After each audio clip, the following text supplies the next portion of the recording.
السلام علیک یا نبی اللہ وعلی آلک و اصحابک یا نور اللہ۔ میرے میٹھے اور پیارے اسلامی بھائیوں، آئیے بیان سے پہلے کچھ اچھی نیتیں کر لیتے ہیں۔ نبی پاک صلی اللہ تعالی علیہ وسلم کا فرمان عالی شان ہے، نیت المؤمن خیر من عملی، مومن کی نیت اس کے عمل سے بہتر ہوتی ہے۔ تو سب سے پہلے یہ نیت کر لیں کہ اللہ عز و جل کی رضا کے لیے اول تا آخر بیان میں شرکت کروں گا، ادھر ادھر دیکھنے سے بچتے ہوئے، بات چیت کرنے سے بچتے ہوئے، موبائل فون کے استعمال سے بچتے ہوئے، ممکن ہوا تو دھیان سے کان لگا کر بیان سنوں گا۔ درود پاک کے بے شمار فضائل و برکات ہیں، بہت ساری احادیث فضائل درود میں ملتی ہیں، بہت سارے واقعات کتابوں میں درود پاک کے فضائل میں ملتے ہیں۔ رسول پاک صلی اللہ تعالی علیہ وسلم کا فرمان ہے، جس بندے پر کوئی مصیبت آ جائے تو وہ مجھ پر درود پاک کی کثرت کرے، کیونکہ درود پاک مصیبتوں پریشانیوں کو لے جاتا ہے اور رزق کو بڑھاتا ہے۔ آج کے بیان میں میں ایک ایسے موضوع کی طرف آپ سب کی توجہ چاہوں گا کہ جو اگر اچھے انداز سے اس کو اپنایا جائے اس سے بچا نہیں جا سکتا۔ وہ ایک ایسی عادت ہے کہ کوئی کہے کہ جناب وہ عادت میرے اندر ہے ہی نہیں، تو یہ پاسبل نہیں۔ انسان اس ہیبٹ سے، اس عادت سے بچ نہیں سکتا، لیکن اس عادت کو وہ ڈائیورٹ کر سکتا ہے، ایک اچھی سوچ دے سکتا ہے اور اس سے ثواب بھی کما سکتا ہے۔ وہ کون سی عادت ہے؟ انشاءاللہ اس پر مدنی پھول حاصل کریں گے۔ پہلے شروع میں ایک قرآنی واقعہ سنیے۔ قرآن مجید فرقان حمید میں بے شمار واقعات موجود ہیں، اور ایسے واقعات ہیں کہ اگر ہم پڑھیں تو ہمارے لیے بڑے دلچسپ بھی ہیں، حیرت ناک بھی ہیں، اور اس کے اندر بہت سارے ہمارے لیے موضوع بھی اور سبق موجود ہیں۔ مگر بدقسمتی سے آج ہم انٹرنیٹ پر بیٹھ کر ساری دنیا کی ریسرچ تو پڑھتے ہیں، اخبارات تو پڑھتے ہیں، کئی لوگ ناول بھی پڑھتے ہیں، نہیں پڑھتے تو قرآن نہیں پڑھتے۔ قرآن میں کیا کیا ہمارے لیے موجود ہے ہمیں وہ نہیں پتا۔ پچھلی قوموں پر جو عذاب آئے، کوئی تو غلطی ہوگی، اگر وہ ریزن معلوم کر لیا جائے، ان غلطیوں سے بچا جائے، تو ہم بھی بہت اچھے انداز میں رب کو راضی کرنے والی زندگی گزار سکتے ہیں۔ ایک ایسا ہی واقعہ قرآن مجید میں موجود ہے، اور میرے پیچھے اسلامی بھائیوں یہ 9ویں پارے میں سورہ اعراف کے اندر موجود ہے۔ یہ حضرت سیدنا داؤد علیہ نبینا علیہ الصلوۃ والسلام کے وقت کا واقعہ ہے۔ آپ کی قوم کے 70,000 افراد عقبہ کے پاس سمندر کے کنارے ایلا نامی گاؤں میں رہتے تھے، اور یہ سارے کے سارے مچھیرے تھے، فشنگ کرتے تھے، کیونکہ سمندر تھا، اور بڑے ویل سیٹ تھے، بزنس بڑا اچھا تھا، بڑی زبردست ان کی آمدنی تھی، بڑا اچھی زندگی گزر رہی تھی۔ اب اللہ تبارک و تعالیٰ نے اس قوم کا ایگزام لیا، امتحان لیا۔ ان پر ہفتے والے دن شکار کو منع کر دیا گیا کہ آپ پورا ہفتہ شکار کریں، کوئی پرابلم نہیں، سیٹرڈے کو آپ شکار نہیں کریں گے۔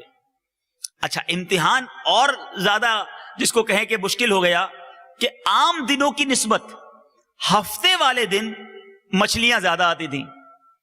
اب یہ قوم کہے جناب پورا ہفتہ شکار کرتے ہیں، ہفتے کو منع ہو گیا، اور ہفتے والے دن نظر آتا کہ فش بہت ساری ہیں۔ اب لالچ، گریڈ، کہ اب کریں کیا؟ ایسے ہمارے اندر بھی لوگ ہوتے ہیں کہ حرام کام میں جب بہت زیادہ پروفٹ نظر آتا ہے، بندہ بولتا ہے کوئی راستہ نکلے، یہ کسی طرح ڈیل جانی نہیں چاہیے، کسی طرح یہ کام ہو جانا چاہیے، پھر کوئی راستہ مل جائے بس۔ اب اس قوم نے بھی دیکھا کہ جناب سیٹرڈے کو تو بہت ساری مچھلیاں آتی ہیں، کرے کیا؟ اب شیطان آیا۔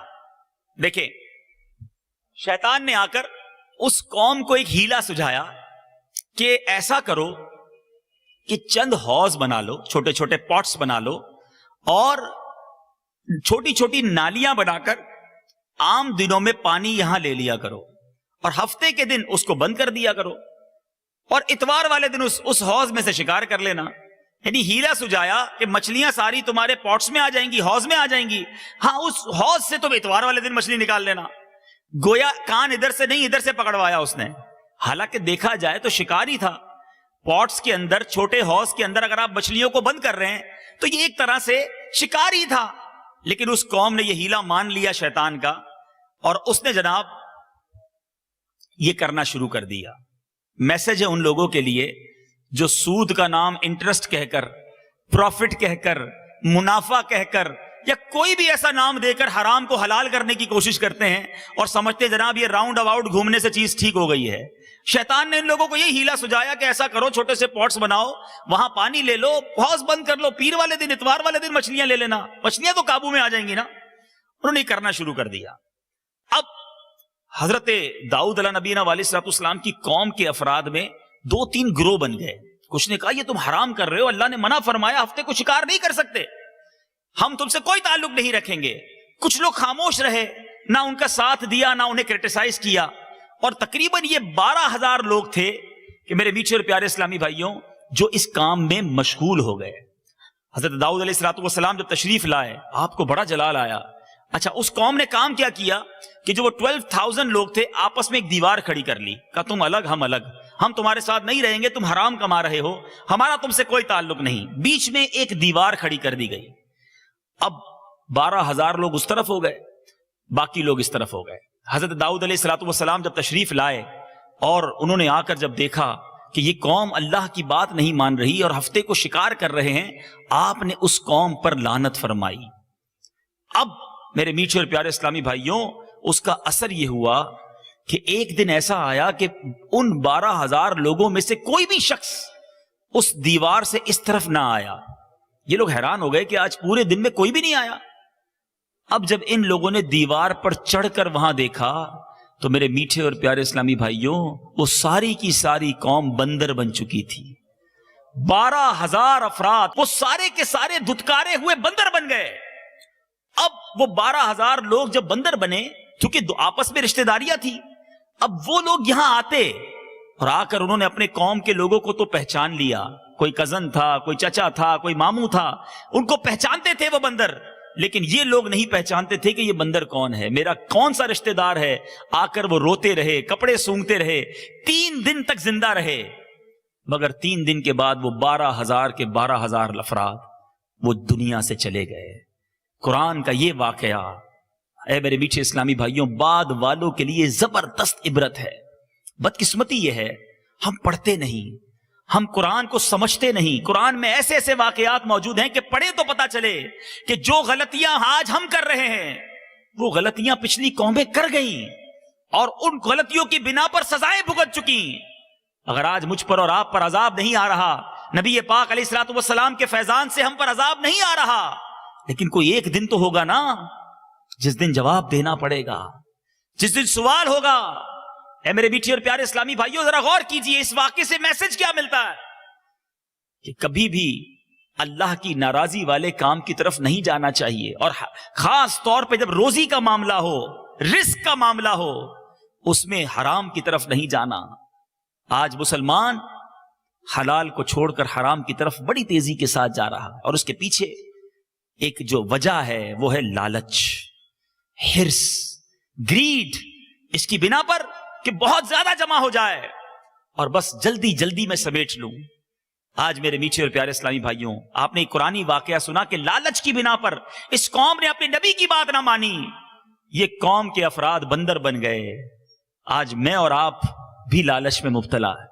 جی ہاں، کوئی یہ نہیں کہہ سکتا کہ میں لالچ میں مبتلا نہیں، کیونکہ لالچ سے کوئی نہیں بچ سکتا. کیونکہ ہرس ایسی چیز ہے کہ دودھ پیتا بچہ ہو یا کڑیل جوان یا پھر 100 سال کا بوڑھا ہو، مرد ہو یا عورت، حاکم ہو یا محکوم، افسر ہو یا مزدور، غریب ہو یا امیر، عالم ہو یا جاہل، اس سے بچ نہیں سکتا. ہاں یہ الگ بات ہے کہ کسی کو اچھی لالچ ہوتی ہے اور کسی کو بری لالچ ہوتی ہے. لالچ کی 3 قسمیں بنیں گی. سب سے پہلے قرآن کیا کہتا ہے اس ہرس کے بارے میں، لالچ کے بارے میں؟ قرآن کہتا ہے سورہ نساء آیت نمبر 128 میں ارشاد ہوتا ہے وَأُحْضِرَتِ الْأَنفُسُ الشُّحَّ. ترجمہ کنز الایمان، اور دل لالچ کے پھندے میں ہیں. یعنی جو ہمارا دل ہے نا یہ لالچ سے بچ نہیں سکتا. تفسیر خازن میں اس آیت کے تحت ہے لالچ دل کا لازمی حصہ ہے کیونکہ اس کو اسی طرح بنایا گیا ہے. یعنی جو دل ہے نا وہ لالچ سے بچ ہی نہیں سکتا، وہ بلٹن ہے اس کے اندر، بنایا ہی اس کو لالچ کے ساتھ گیا ہے. اب جناب آپ کہیں گے کہ بچے کیسے؟ تو لالچ تو رہے گی دل میں، مگر اس لالچ کو ہم نے ڈائیورٹ کرنا ہوگا، اس کے رخ کو تبدیل کرنا ہوگا. کچھ لوگ بری لالچ میں پڑ گئے جو دنیا بھی برباد کر رہے ہیں، آخرت بھی برباد کر رہے ہیں. ارے انسان تو ایک طرف رہے, حرص اور لالچ جو ہے نا میرے میٹھے اسلامی بھائیو, اس میں جانور بھی مبتلا ہوتے ہیں. اور کتے کا لالچ بڑا مشہور ہے. یہ اتنا حریص ہوتا ہے کہ اسے کوئی مرا ہوا جانور اکیلے کھانے کو مل جائے, وہ اسے اکیلے ہی ہڑپ کرتا ہے, کسی دوسرے کتے کو قریب بھی نہیں آنے دیتا. ایسے ہی ایک لالچی کتے کی ایک سبق آموز حکایت کتابوں میں لکھی ہے. بڑا زبردست میسج ہے اس میں ہم لوگوں کے لیے, جو کہتے ہیں جناب سب کچھ مجھے مل جائے, سب میں ہی سمیٹ لوں, سارے دریا کا پانی میں ہی پی لوں, بزنس سارا میں ہی سمیٹ لوں, اگلے کا بیڑا غرق ہوتا ہو تو ہو جائے. کتابوں میں لکھا ہے ایک حکایت کہ ایک کتا بڑا بھوکا تھا اور کھانے کے لیے تلاش میں ادھر ادھر مارا پھر رہا تھا.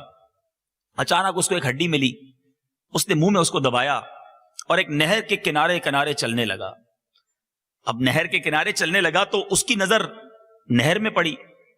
اب کتا تھا نا, اس کو اتنی عقل تو تھی نہیں, نہر میں اس کو اپنا عکس نظر آیا اور وہ سمجھا کہ جناب ایک اور کتا بھی ساتھ ساتھ ہے اور اس کے منہ میں بھی ایک اور ہڈی ہے. تو اس نے سوچا یہ والی ہڈی جو ہے نا یہ بھی مجھے مل جائے, جو اس کتے کی جو نہر میں نظر آ رہی ہے, اور ایک کی بجائے دو ہو جائیں گی.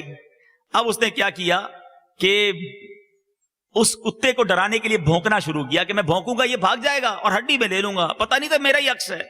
جب اس نے بھونکا تو منہ سے ہڈی نکلی اور وہ بھی پانی میں چلی گئی اور اس کے ہاتھ میں کچھ نہ رہا.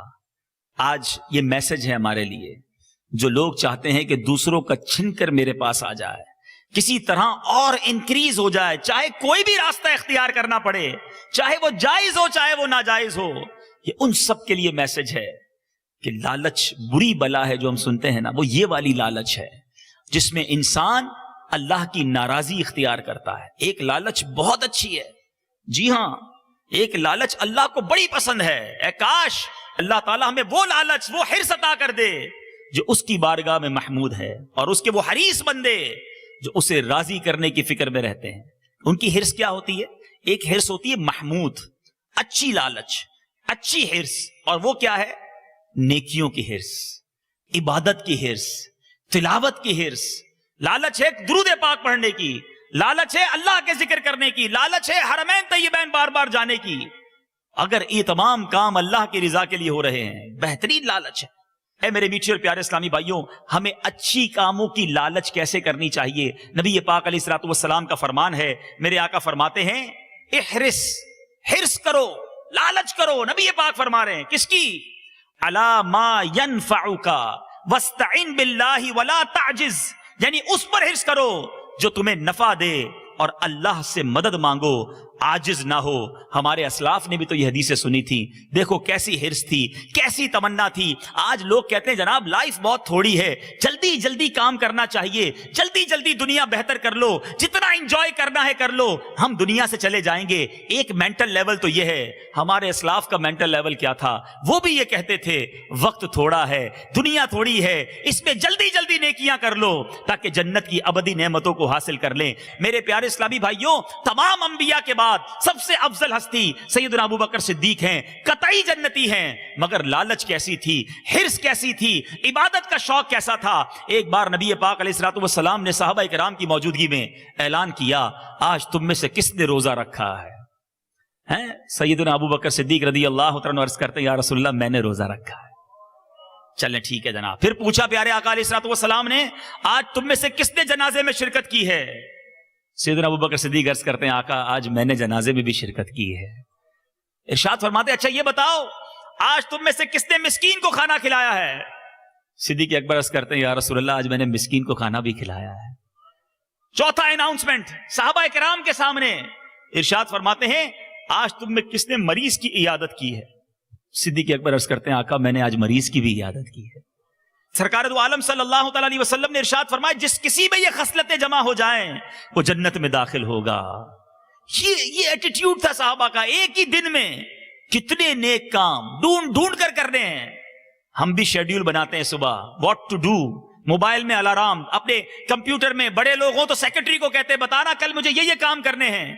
آپ نے جو کل پورے دن کا شیڈیول بنایا اس میں کیا لالچ ہے آپ کی؟ دنیا اچھی ہو جائے, کہیں عبادت کا ٹائم رکھا اس میں, کہیں درود کا ٹائم رکھا, کہیں تلاوت کا ٹائم رکھا, کہیں سیکرٹری کو کہا کہ جناب نماز کا وقت ہو تو 15 منٹ پہلے یاد دلانا مجھے وضو بھی کرنا ہے, اور نماز سے پہلے جو 4 سنتیں وہ بھی ادا کروں گا تاکہ اور عبادت کا مجھے ثواب مل جائے, رب کی بارگاہ میں اور سجدے ہو جائیں. کیا معلوم جو آج میں نے اثر پڑھنی ہے کل وہ مجھے ملنی ہے کہ نہیں ملنی. اے میرے میٹھے اسلامی بھائیوں, حرص کیجئے, لالچ کیجئے, مگر آخرت کی لالچ کیجئے. ایسا نہ ہو دنیا بناتے بناتے, ایسا نہ ہو اپنی دنیا کو بہتر کرتے کرتے ہم آخرت کو برباد کرتے چلے جائیں. ہمارے اسلاف کا عبادت کا شوق کیسا تھا. حضرت امیر المومنین عمر فاروق رضی اللہ تعالیٰ عنہ, سوچئے میں ان لوگوں کی بات کر رہا ہوں جو قطعی جنتی ہیں, گارنٹیڈ جنتی ہیں, جن کو دنیا میں نبی پاک نے مجدہ سنا دیا. سیدنا عمر فاروق رضی اللہ تعالیٰ عنہ وہ ہستی ہیں جن کے بارے میں میرے آقا فرماتے میرے بعد کوئی نبی ہوتا تو عمر ہوتا.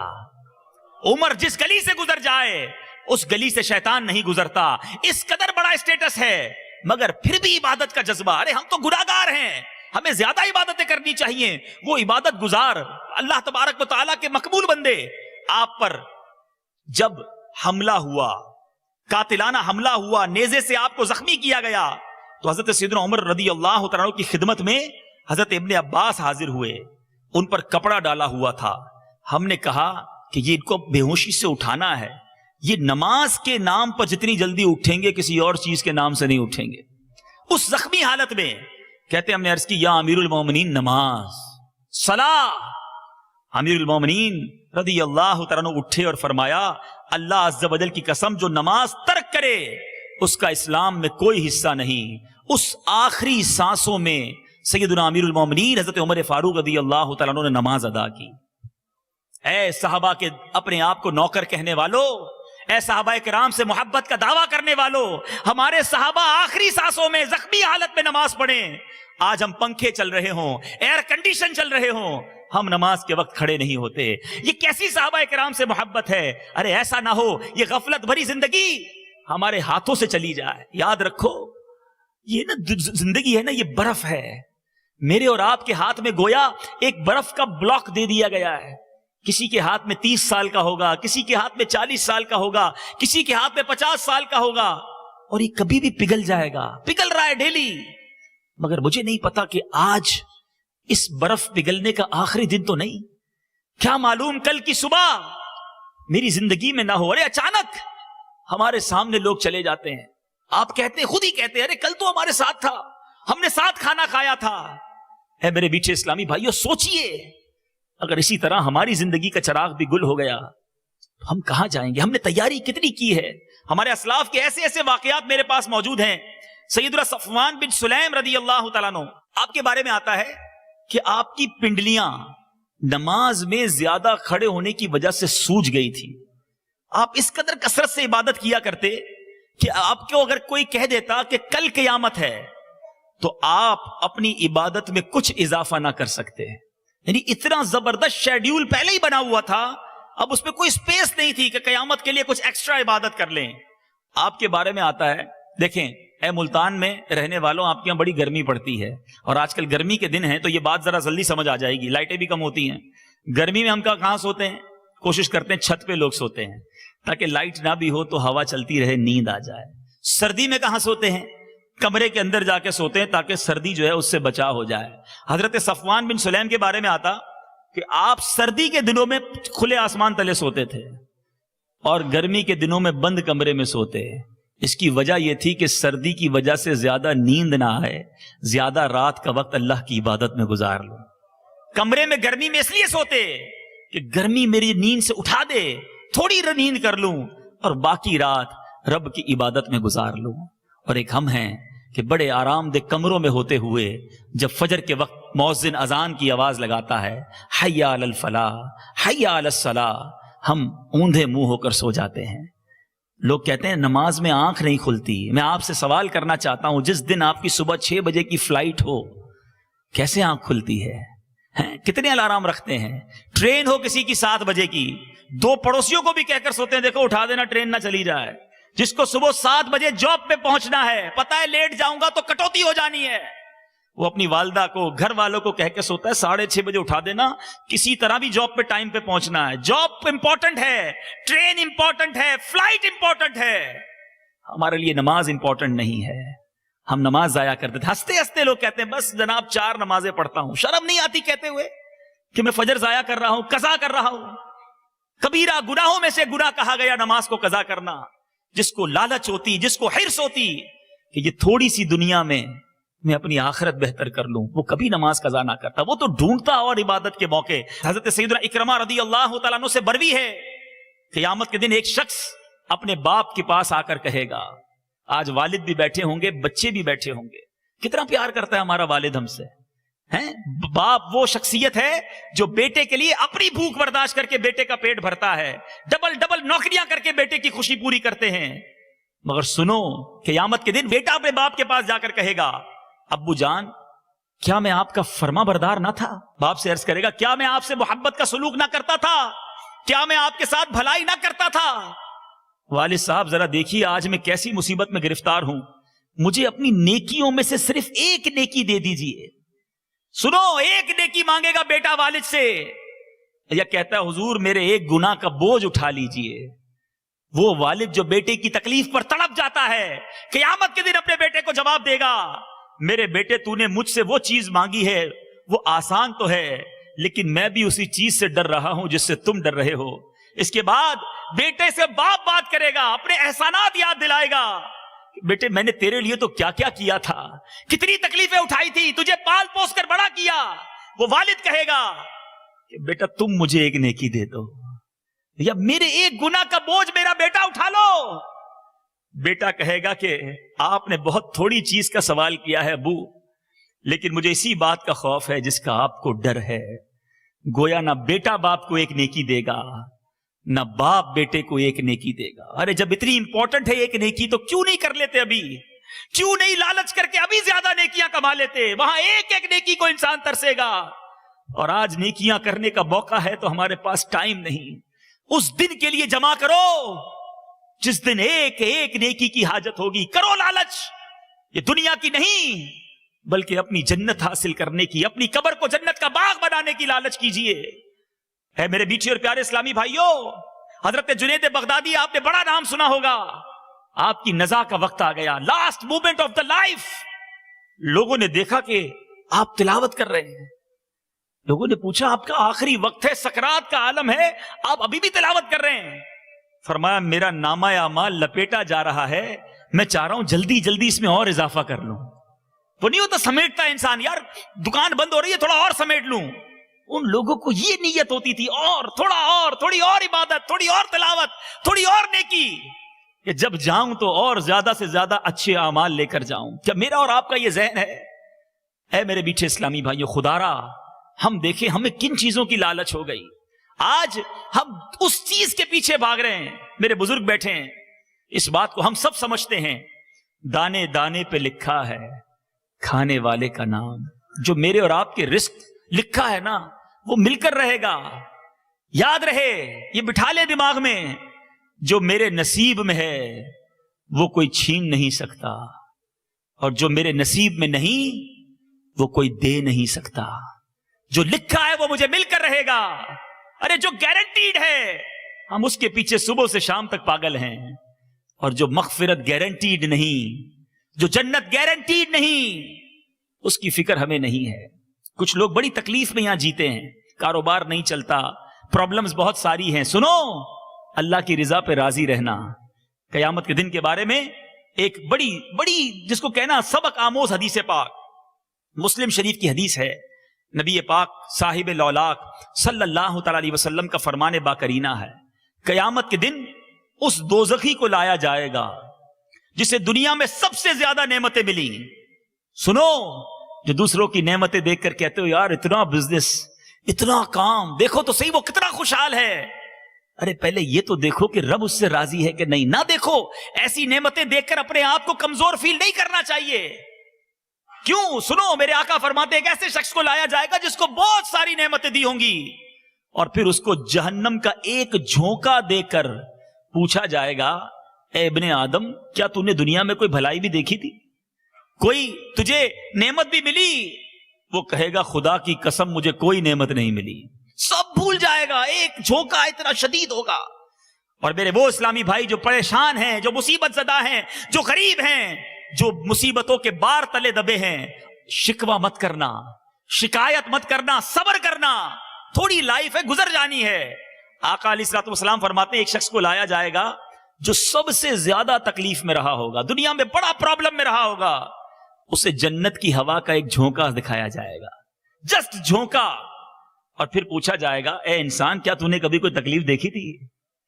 کبھی کوئی پریشانی دیکھی تھی؟ وہ کہے گا خدا کی قسم کوئی پریشانی نہیں دیکھی۔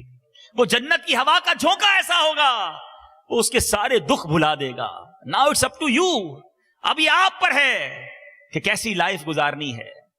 یاد رہے میرے میٹھے اسلامی بھائیوں، پیسے والا ہونا یہ شریعت کو ایسا نہیں کہ اس کو ڈسکریج کیا گیا ہے، مگر مال کمائیے جائز طریقے سے اور پھر اس کو جائز جگہوں پر خرچ کیجئے، اور اس کے ساتھ ساتھ صرف اسی میں زندگی مت گزاریے، آخرت کی تیاری کیجئے، لالچ کیجئے اپنے رب کو راضی کرنے کی۔ اے میرے میٹھے اور پیارے اسلامی بھائیوں، بدقسمتی سے اسی لالچ کی وجہ سے، اسی دوڑ کی وجہ سے ہمارے تاجر اسلامی بھائی انٹرسٹ کے کاروبار میں، سود کے کاروبار میں چلے جاتے ہیں۔ بس جناب ایک فیکٹری سے دوسری فیکٹری بن جائے، ایک گھر سے دوسرا مکان بن جائے، اب سودی ادارے بھی آ گئے، گاڑی لینی ہے کوئی پرابلم نہیں، ہم سے سود لے لو، ہم سے لون لے لو، اور لوگ جناب اس کو کچھ سمجھتے ہی نہیں ہیں۔ سنو سنو، سیدنا مالک بن دینار رحمت اللہ تعالی علیہ ایک بیمار کے سرہانے تشریف لائے، آخری وقت تھا، آپ رحمت اللہ تعالی علیہ نے اسے کئی بار کلمہ شریف کی تلقین کی، کلمہ پڑھو، کہتا ہے 10-11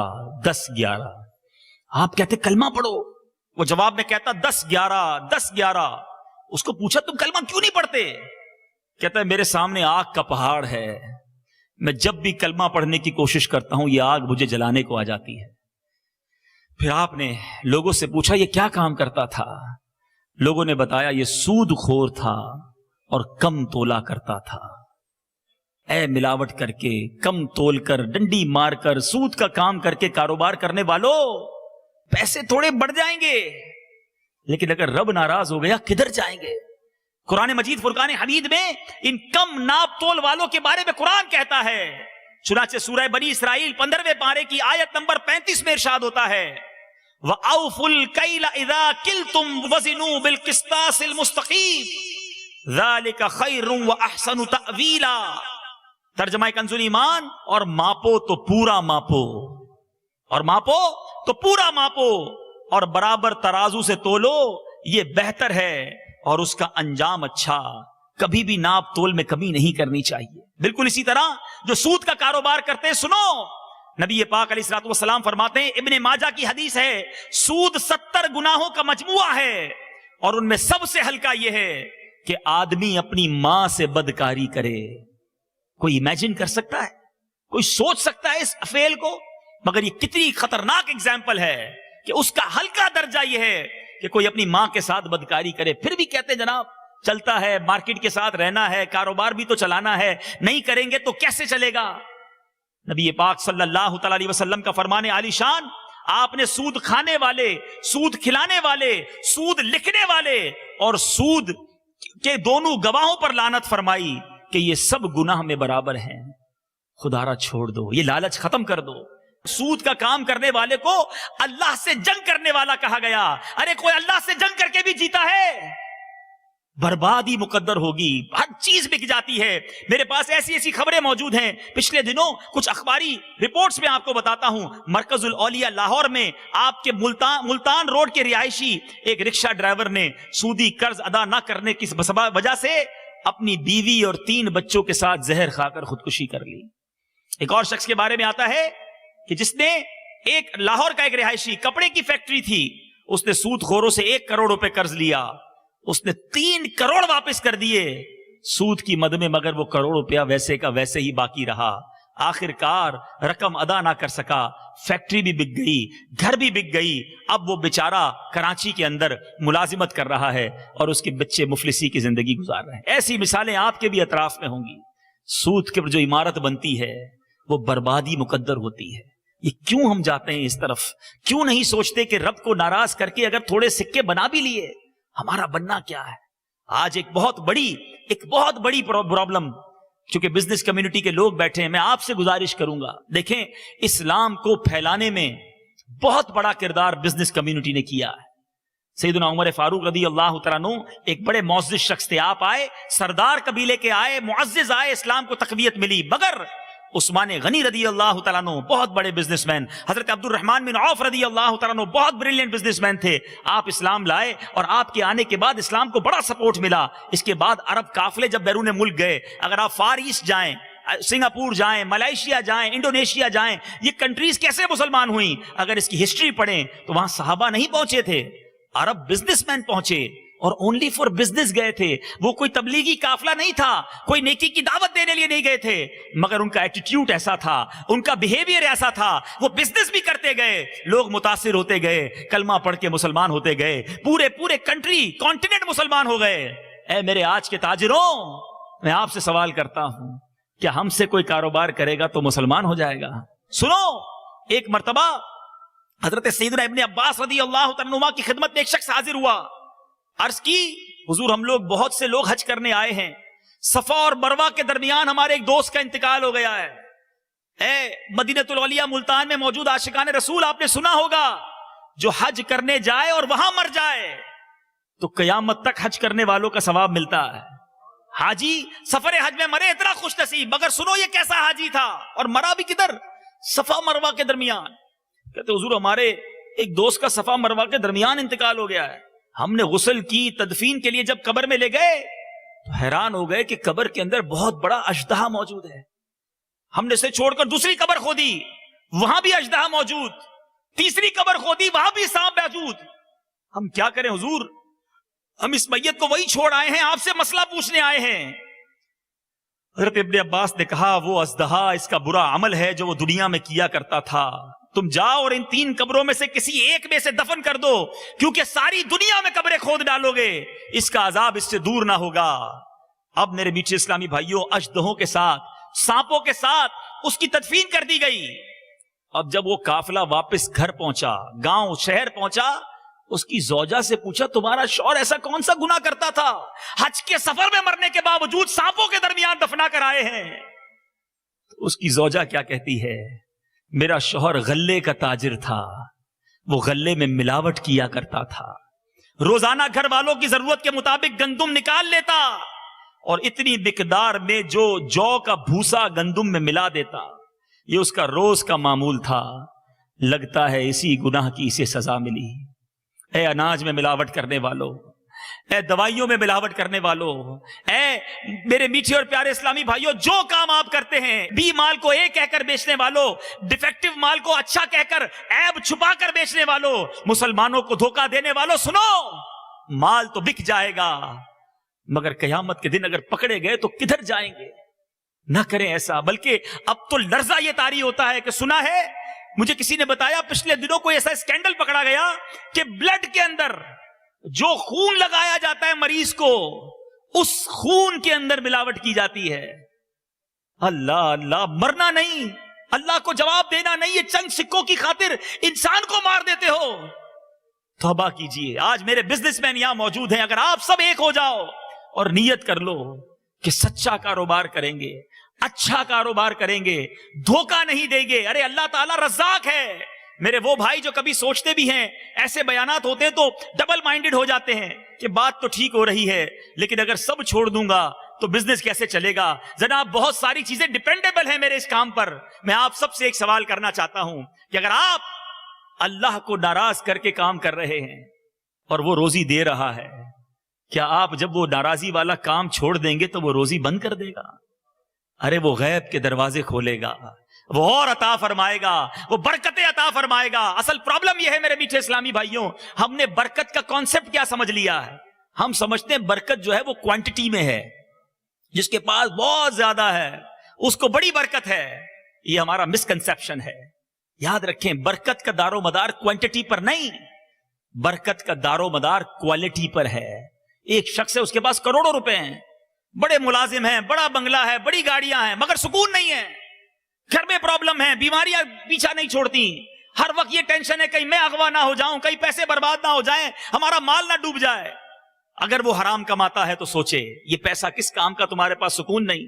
اور میں اس کے کمپیریٹیولی کوئی ایسا شخص ہے جس کے پاس چند ہزار روپے ہیں مگر بڑی پرسکون لائف ہے, رات کو نیند بھی اچھی آتی ہے، بچے بھی فرما بردار ہیں، گھر میں کوئی بیماری نہیں ہے، اور جو کماتا ہے وہ حلال کماتا ہے. بتاؤ برکت کس کے پاس ہے؟ مسئلہ یہ ہے کہ ہم کوانٹٹی کو برکت سمجھتے ہیں. کوانٹٹی برکت نہیں، کوالٹی آف لائف برکت ہے. اللہ تھوڑا دے اور اس میں قناعت دے دے، اس میں خوشیاں دے دے، اس میں برکت دے دے، وہ بہت ہے.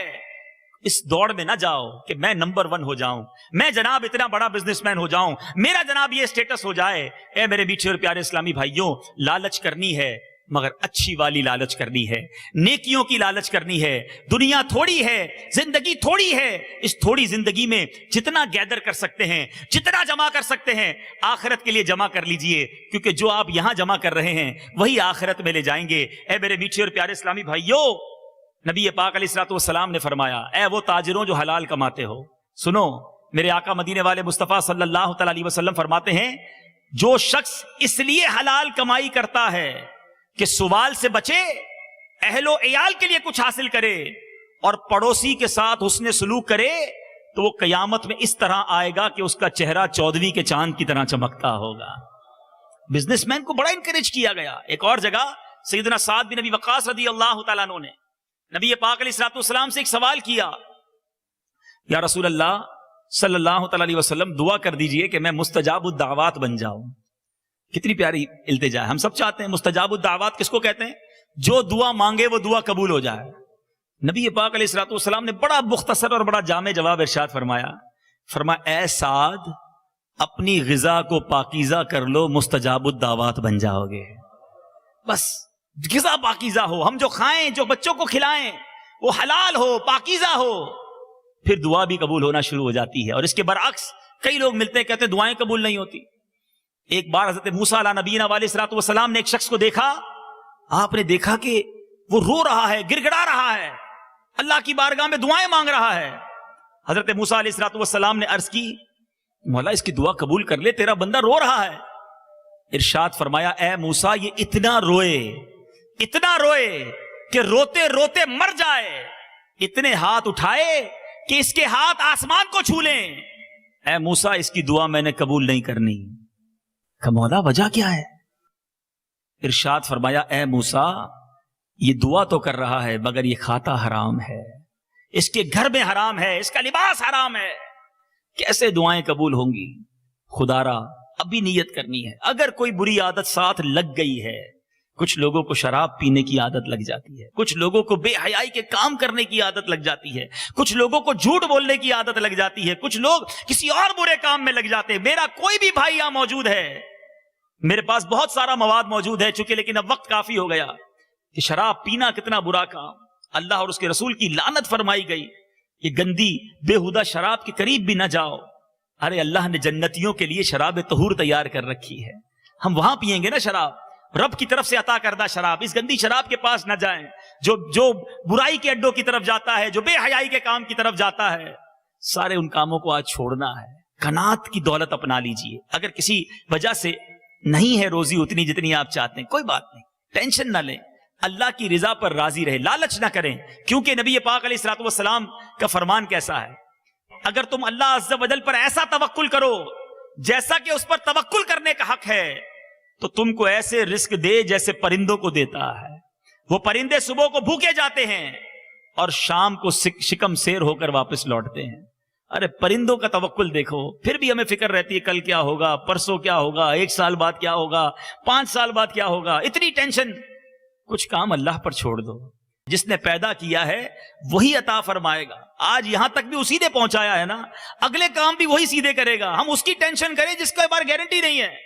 تو بہرحال میرے میٹھے اور پیارے اسلامی بھائیوں، آج یہ ذہن بنا کر جائیں کہ انشاءاللہ آج کے بعد برے کاموں کی طرف نہیں جائیں گے، حرام روزی کے قریب بھی نہیں جائیں گے. یہ ذہن بنا لیں. دانے دانے پہ لکھا ہے کھانے والے کا نام، جو میرے نصیب میں وہ مل کر رہے گا. لالچ کرنی ہے، ضرور کرنی ہے، مگر نیکیوں کی کرنی ہے، عبادت کی کرنی ہے. جمع کر لو، تھوڑی زندگی ہے، جمع کر لو. ہمیں نہیں پتا کب دنیا سے جانا ہے، جو موقع ملے نا نیکی کر لینی چاہیے.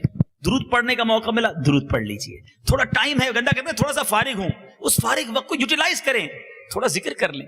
کہیے سبحان اللہ، زور سے کہیے سبحان اللہ، الحمدللہ، اللہ اکبر. اب آپ کو پتا ہے آپ نے کتنی نیکیاں کما لی.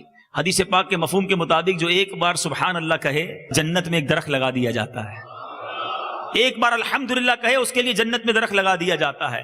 ایک بار اللہ اکبر کہے جنت میں درخت لگا دیا جاتا ہے. میں آپ سے سوال کرتا ہوں 1 کروڑ روپے لے کر جاؤ کہیں اور کہو مجھے جنت میں درخت دے دو, دے سکتا ہے کوئی؟ نہیں دے سکتا. اور اتنے تھوڑے وقت میں آپ اتنی نیکیاں کما سکتے ہیں. جب آفس میں فارغ ہیں, آپ اپنی گاڑی میں بیٹھے ہیں, آپ ڈرائیو کر رہے ہیں, آپ کی زبان تو فارغ ہے نا, یوٹیلائز اس وقت کو درود میں استعمال کر لیں, ذکر و اذکار میں استعمال کر لیں. آفس سے گھر پہنچتے پہنچتے کتنے درود ہو جائیں گے, کتنی بار اللہ کا نام لے لو گے آپ. اور ذرا سوچیں یہ سارا راستہ آپ کے ذکر اللہ کا گواہ بھی بنتا چلا جائے گا. ہم تو ایسے لوگ ہیں کہ راستے کو بھی گناہ کا گواہ بناتے ہیں. گاڑی میں بھی میوزک ہے, کان میں ہیڈ فون لگا کے میوزک سنتے ہوئے جا رہے ہیں, پورا راستہ گواہ بن رہا ہے گناہ کا. ایسا نہ کرو. تھوڑا وقت ہے, کما لو, جمع کر لو, لیکن نیکیاں کما لو. کیونکہ جب یہاں سے میں اور آپ جائیں گے کفن میں جیب نہیں ہوں گے, قبر میں تجوری نہیں ہوگی. میں اکیلا جاؤں گا اور اپنے اعمال لے کر جاؤں گا. بس یہ سوچے نہ بیٹا کام آئے گا, نہ یہ دوست کام آئیں گے, نہ میرے نوکر چاکر, نہ میرا کرو فر. میں اکیلا ہوں گا. جو سجدے کیے ہوں گے, جو ذکر کیا ہوگا, جو تلاوت کی ہوگی, جو اچھے غریبوں کی مدد کی ہوگی, جو اللہ کی راہ میں خرچ کیا ہوگا, یہ مجھے وہاں کام آئے گا. جن کو اللہ نے مال دیا ہے اللہ کی راہ میں خرچ کرو, جتنا ہو سکے خرچ کرو. یہ نہ دیکھو کہ میں نے زکوٰۃ پوری دے دی اب اور کیوں کروں. روایتوں میں آتا ہے گن گن کر خرچ نہ کرو ورنہ وہ رب کریم بھی تمہیں گن گن کر عطا فرمائے گا. جب وہ بے گنے دے رہا ہے تم کیوں گن رہے ہو. بانٹو اللہ کے نیک غریبوں کو, اللہ کے بندوں کو, مدد کرو ان کی, اللہ کی راہ میں خرچ کرو. کیونکہ لوگ کہتے ہیں انشورنس کرواؤ. ایک بڑی پیاری روایت ارشاد باری ہے, حدیث قدسی ہے, جس کا مفہوم ہے میرے بندے اپنا مال میرے پاس رکھوا دے, نہ جلے گا, نہ ڈوبے گا, نہ کم ہوگا. میں تجھے اس وقت عطا کروں گا جب تجھے ایک ایک نیکی کی ضرورت ہوگی. یہ کتنی پیاری لاکر ہے کہ جمع کروا دو, ملٹی پلائی ہو کر اس دن ملنا ہے. تو اے میرے میٹھے اسلامی بھائیوں, ہم سب یہ نیت کر کے اٹھتے ہیں کہ آج کے بعد ہماری کوئی نماز قضا نہیں ہوگی. ایسا نعرہ لگائیں کہ شیطان یہاں سے دور بھاگ جائے.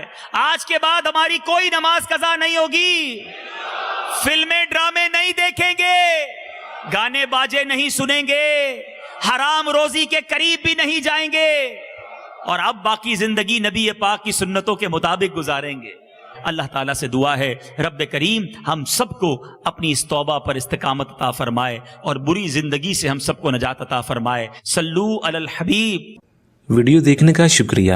اگر آپ چینل پر نئے ہیں تو سبسکرائب کر لیں اور ساتھ ہی ساتھ بیل آئیکن پر بھی کلک کر دیں تاکہ یوٹیوب ہماری ہر ویڈیو کا نوٹیفیکیشن سب سے پہلے آپ کو بھیج دے. جزاک اللہ.